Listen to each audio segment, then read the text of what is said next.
In this assessment, we justify the formation of two products in the SN1 reaction of the allylic bromide shown.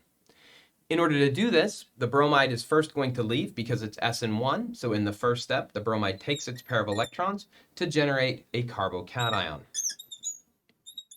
Now, when we draw this carbocation, we note that it's a tertiary carbocation, very stable, but it's also made even more stable by the neighboring pi bond.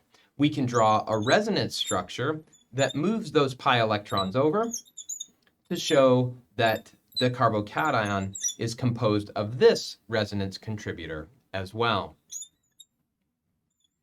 Well, if we look at the product, we know that water is going to attack next. We now see why.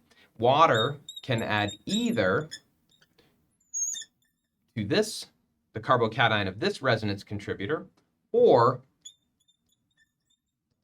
the carbocation represented by that resonance contributor.